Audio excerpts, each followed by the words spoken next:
Hello, LegendAqua here, back for another episode of Gacha Consultant. In this episode, I'm going to pose the question, is Index Imaginary Fest one of the best free-to-play games out there? As for me, for a person who's played this game for a very long time, I can confidently say, yes. So, what are the points as to why this is one of the best free-to-play games out there? Well, let's go to my first point, which is the sparking system. So, basically, we can see here, 3,000 for a multi, but what's the spark? 15 multis. Basically 15 multis. So 15 by 3,000 is 45k just to get to spark. And as you can clearly see, I'm at 25k, and these pink tickets also contribute to sparking. Also, I will note that these pink tickets are basically in every other banner, so they will contribute no matter what to a spark. So since I've got 16 and I've got 25k basically, adding those up, I'm already at 30k. So in other words, I'm 2/3 of the way to a spark already. So what are the other ways of getting to, get more gems and get to spark? Well, I believe the first thing I'll actually talk about would be story nodes. And story nodes can give you a ton of gems, especially for beginners, because they basically give, let's see here, 10, 10, 10, 10, so that's 40 gems for the initial clear of getting 3 stars. But if you also get 3 stars, it will contribute to the daily mission tab. So obviously it doesn't show here, but if I remember correctly, if you do 3-star story nodes, you get an additional 60 just for 3-starring it and completing it. So in total, that's 100 gems per story node that you 3-star. Yeah, 100. So that's already a lot. Then we get to events. And there are certain events in Index Imaginary Fest. There are actually 3 you need to take note of, because they all give out variety of event gems. The first one is raid. The raid doesn't give an exact amount because it's always inconsistent, because it always depends on how much you do the raiding, and then you get tokens, and the tokens contribute to the daily event missions, and then you'll reach certain milestones where you get certain amount of gems. So raid, it's very hard to actually pinpoint how many gems you can get from that, but yeah, the raid one is there. The second one, and this is the one that we're going to show right now, it's the rerun. It's the rerun story event missions. So basically it's the same thing as a story event mission. Sorry, it's basically the same as a story nodes, but these are basically story event nodes, and they basically give out the same amount. However, because this is a rerun, they don't give out many gems. Like, really not at all. I believe like 30 in comparison to a new event story missions. So basically you get through all of these, and then you do the raid missions, which is solo. It's stuff that you have to do by yourself. Once you've unlocked the hard node for these ones, you do these as well, and you get some small amount of gems. And then with you basically gathering up these tickets here, those tickets contributes for you to doing the raid bosses solo. And the raid bosses can give you, if you defeat them, giving you these points. And these points contribute to basically lottery boxes. And the lottery boxes do have gems in them. Because this is a rerun, however, I believe they cut down the amount of gems you usually get in comparison to the new event lottery boxes. I think in total for rerun event gems, you get about 1,200, maybe 1,500 if you like clean everything out, including the lottery boxes that have the gems. I believe it's about 1,500. For new event missions, basically it's the same thing, but the yield is much higher, and I believe it's about doubled, so you get about 3,000 just for doing new story event missions. So then think about it. If you get 3,000 per new event, and it's 45k, you only need to do these new events 15 times, and then you can get to Spark. That's not including you doing all the story missions or doing PvP.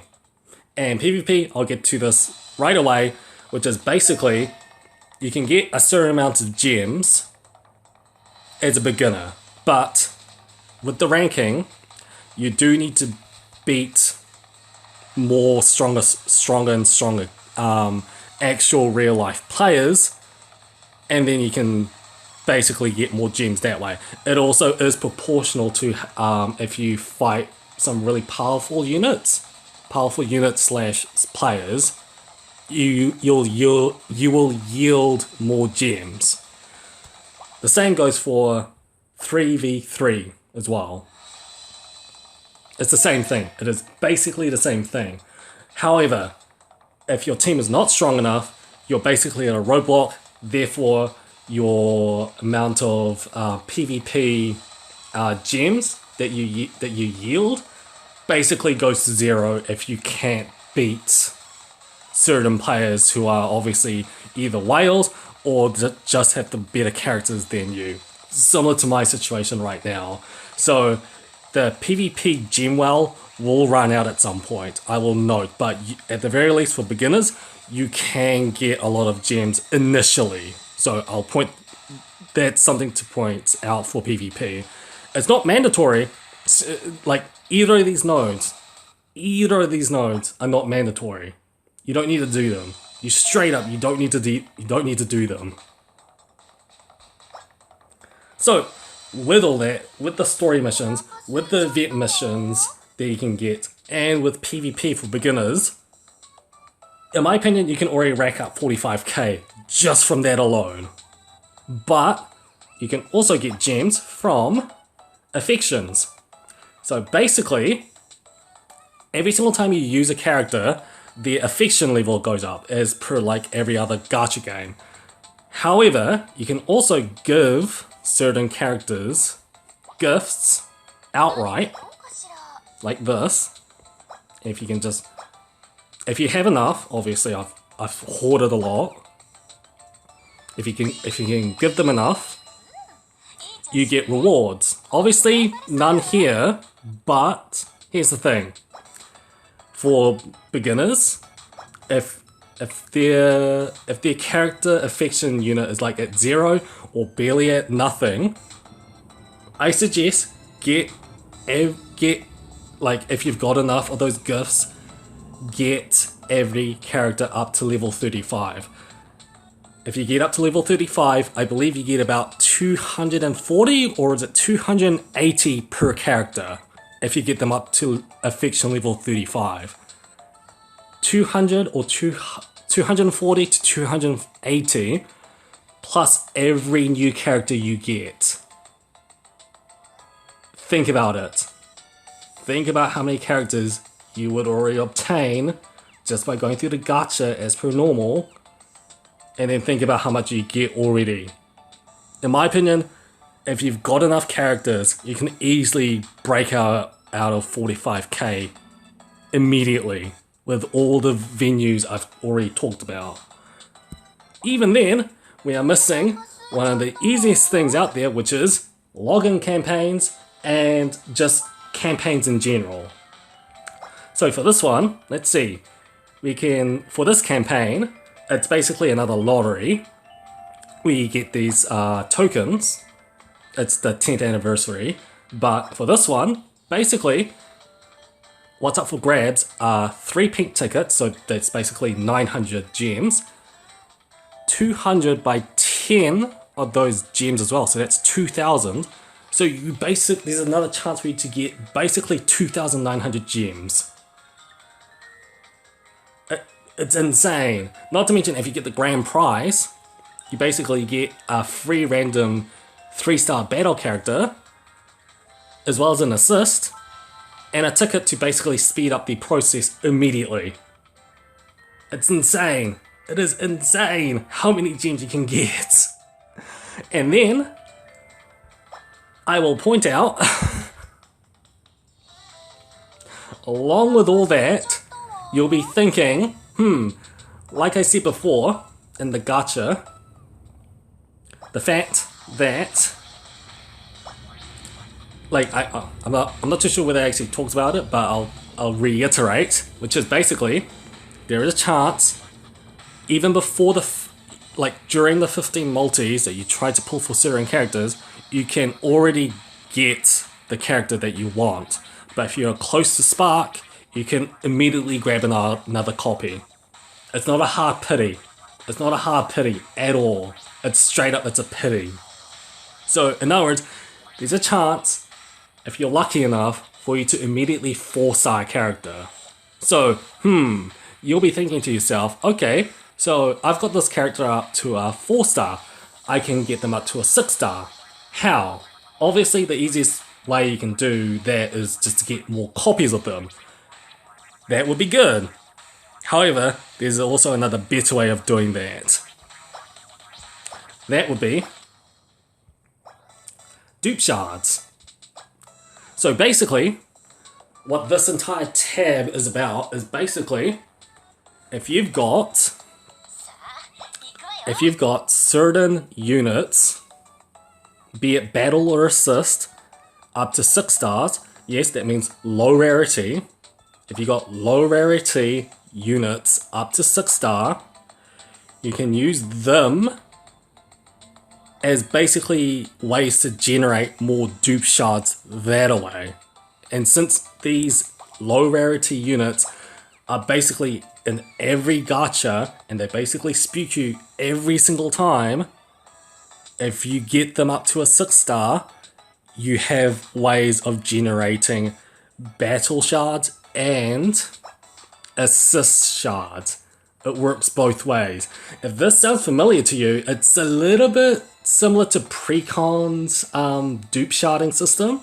However, for that one, that's a universal dupe shard system. For this one, it's similar in a ways, but they just added in an extra step towards it. So let's just say, for example, I wanted to get Congo up to a 4-star. So what I would do, obviously, the first thing I would check is if I've got dupes that I can exchange already. Obviously, I don't.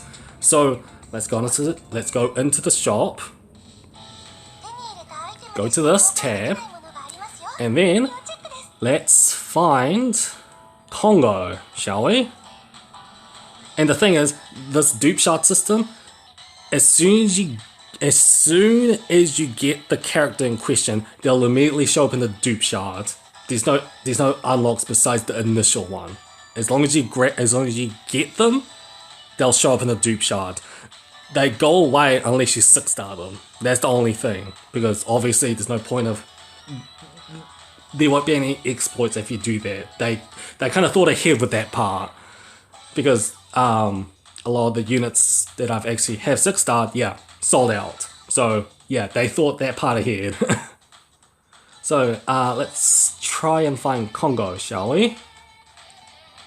And I'll be showing this to you guys because, you know, YouTube and everything. So let's see, 1. So as you can see, the dupe shard currency goes up, similar to Precon. I'm going to say directly copied it, but similar. It's still similar. 160. And then I don't want to do that, So let me just reduce that to I just want 20. Actually 15, since I just want to 4-star her.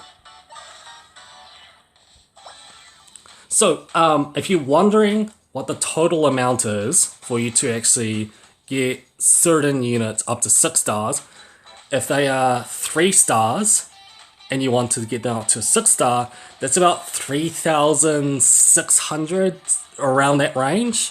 It's about that range for you to actually 6-star that certain character.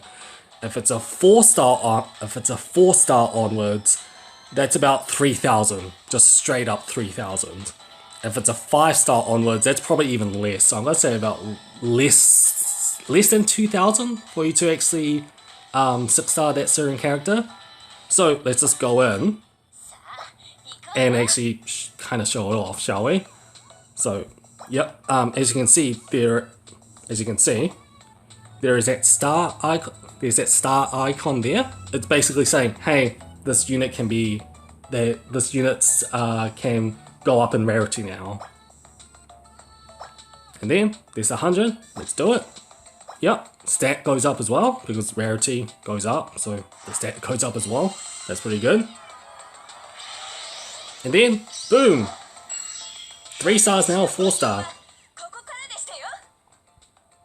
Yeah, so in other words, they have basically another system for you to actually, if you've missed certain targets that you want to get, like from 4 stars to 6-star, and you've missed out on dupes on them, you don't even need to get dupes on them if you want to. If you're lucky to get like certain characters before the spark, and then you just use the spark on the certain character that you want, immediately it means a 4-star.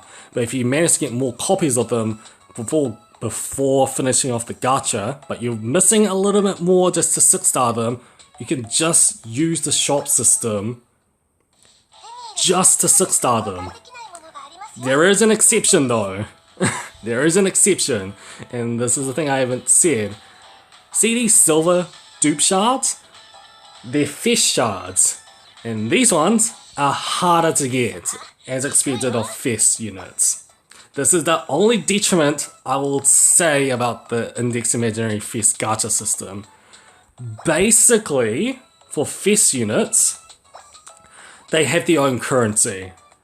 In other words, what this means is that if you haven't got any fish unit up to 6-star, there is no way for you to generate fish shards of certain characters / battle / assists.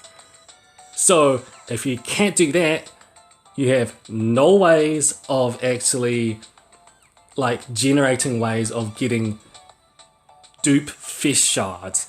The only way you can maybe get them is through, I believe the only other way you can get them is basically, I have to check, where is it? It's basically through, no. Ah yeah, here we go. You can get them from shop, but it's not easy to get. As you can clearly see, I've only got 116. If I wanted to say I wanted to 6-star one of the fish units that I desperately want to get up to a 6-star ages ago, like this Anniversary Misaki here. Oh, I pressed the wrong button. I would need 105 shards off her. So that would be more than 100 shards. More of those shards. I believe it's the black shards. I would need way more. I need way more than 100. I'm gonna say if it's for 105, I would need about 1,000 of those black dupe shards. Yeah, the fist dupe shards, they need to rework that just slightly. But beyond that, fist units are the only exception. If you've managed to get like any fist unit up to 6-star, that's an easy way for you to generate fist units up to 6 stars. If you don't, yeah, good luck with that. Good luck with that. So yeah, going back to basically the start of the video, is Index Imaginary Fest one of the best free-to-play games out there? Yes, there are so many avenues for you to actually grab gems, and not only grab the gems that you need to extremely quickly. Not to mention, it's actually very beginners friendly because of how many avenues of ways for you to even get gems in the first place. It is not only that, but if you've generated a system where you basically can generate dupe shards basically every single day, and then you can just trade up those dupe shards to get certain characters that you want. It's right there for you. Nothing is restricting you besides Fest unit. But beyond that, there's nothing restricting you. It is so free to play. There's a reason why I still play this. It is insane how much gems you can get. I believe, like, since I said this during previous Gacha Consultant episodes, what is the fastest time for you to actually get to spark range? For Index Imaginary Fest anyways? For me, I believe if you go hardcore into this game and just do everything that you can, do all the event missions, do PvP, max affection rate everybody up, do all the login campaigns, and everything in between. If you can do that consistently for about not even 2 months, I'm gonna say even less than 2 months, like a week and a half. Sorry, not a week and a half, a month and a half. A month and a half is more than enough for you to actually get to spark range. I'm not kidding. A month and a half. If you're lazy, maybe 2 months. But at the very latest, at the very quickest, if you do everything, basically 2 months. If you're beginners, maybe even less than that. But considering you need to kind of stabilize your account that way, slight roadblock, but beyond that, maybe 1.5 months. It's not that. It is you can get to spark extremely quickly. It is insane. So yeah, that will do it for this episode of Gacha Consultant. Is Index Imaginary Fest one of the best free to play games out there? Absolutely. As for the other two, we will get to those two in time. But yeah, comment below what you think about Index Imaginary Fest's gacha system, the pity system, as well as the dupe shard system. I would actually like to know, since I've actually showed you guys this, and why I like this game so much. Seriously, there's a reason why I still play this game. So comment below and let me know. With that, LA out.